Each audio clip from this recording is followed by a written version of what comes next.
Okay, so you can buy any car you want. That's I don't care. I mean, you can do whatever you want. It's your own decision to buy a new car or a used car. I'm just talking about depreciation, which a couple people were saying they didn't want to drive a older car or even a car that was not new, and they were very basically firm in saying that they wanted to buy a new car. That's fine. My only comment on that is you're going to experience a really high amount of depreciation if you buy a new vehicle, because think about it. If you buy a vehicle now, let's say for $50,000 from the dealership, it's a brand new vehicle. So certainly you get to drive a new car. It has, no one else has used it. It's got all the new features in it. Everything's going to work totally good. Probably has some amount of warranty on it. But after probably 2 to 3 to 4 years, even if you don't drive the car that much, let's say you only drive it like 25,000 miles in like 3 or 4 years, the car will probably be worth half. It might be worth 25,000. It might be worth 30 to 35,000. 35,000 I think would be the absolute most that it would be worth if you paid 50 for it after a few years. So you can do whatever you want. You can buy a new car. I'm just saying, people, I don't know if they fully understand depreciation. If you buy something new, you're going to experience the highest amount of depreciation, right? Because things are always getting older and newer vehicles are always being made. And so your value of your new car is going to go down if you're the first person who bought it. So that's why I've said in a couple videos, is my advice would be, if you're on a budget, or if you're not just unlimited money, that it's best to look for a car that's a few years old, maybe 2 to like 5 years old. If you're looking for a newer car, you can pay about half as much as if you bought a new car, or even less. So if you paid $50,000 for a new car, if you looked for a car that was 2 to 5 years old that had still a low amount of miles on it, okay, you could pay probably around $25,000 or less, depending on the person you buy it from.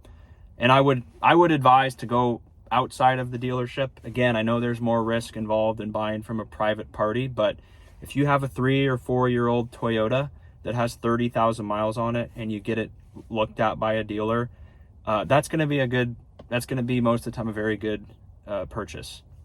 And the car will last you another 10 to 15 years, with just normal use. And you'll save $20,000 to $25,000 over buying a new car. So if you want to go the route of buying a new car, go ahead. I don't know why you would want to have a $700 or $800 or $900 car payment a month. Some people just want to do it. But the other route, which I said, if you buy a new car, you're going to have a lot of depreciation. If you go the route that I said, you're going to avoid eating all that depreciation. So let's say that you buy that $25,000 car that's like a 2020 Toyota. If you want to sell that car in 5 years after you buy it, you could probably still get like 12 to 15,000 for it.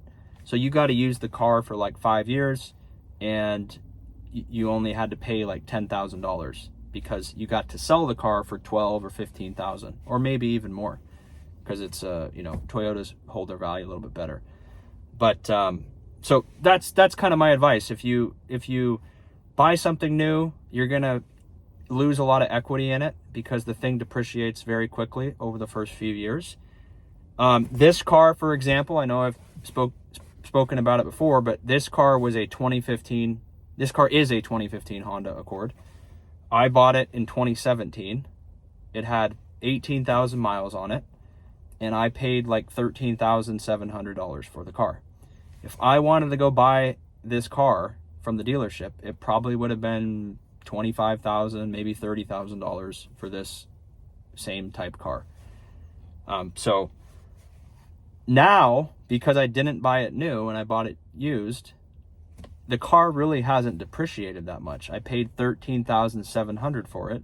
And I said in the last video, I could probably still sell this car for $10,000. And I've driven it for 7 years.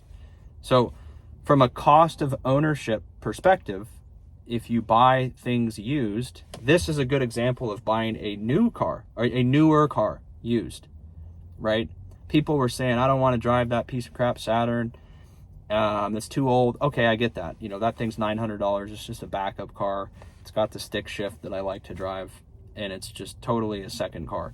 But that's an option. You could pay $900 for a car and have the car basically, you know, it's fine. It works fine. It does the same thing this car does. It gets you from A to B. But if you still want to get a newer car, take a look at this example. Go back, like I said, I bought this car and it was 2 years old. So it was a new car at the time. It was 2 years old, right? It's still modern. You know, it has cruise control. It's got leather. It's got like a Sirius XM in it. It's got heated seats, automatic transmission, you know, air conditioning, whatever, right? Power locks. It's got a sunroof even. And so that's an option too. So you can spend $10,000 to $15,000, maybe $20,000 on a nice used car with a low amount of miles, or you can go the dealership route and you can spend $40,000, $50,000, $60,000.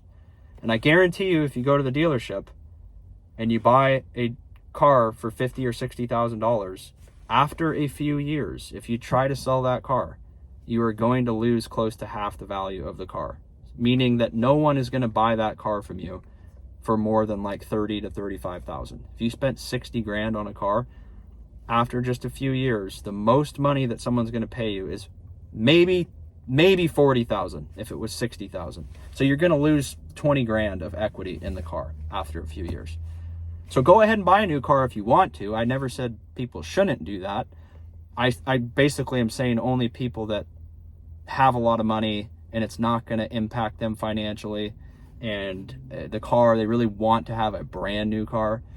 You could still be very frugal and buy a car that's just a few years old and save a lot of money and really reduce a monthly payment or eliminate a monthly payment and just buy the car cash, right? $50,000, probably a lot of people probably couldn't pay cash for that, but $13,000 like this car, I think a lot more people could pay cash for that. And you get a great car. This is a Honda, right? It's got 75,000 miles on it. I probably won't need another car until I'm like 50 years old. This thing will last another 20 years at the rate I drive it, even at 10,000 miles a year. It'll probably last another 15 to 20 years for me. So thoughts, you guys let me know on the whole concept of depreciation. I appreciate any comments. You can like the video, subscribe if you want. I will see you on the next one. Take care.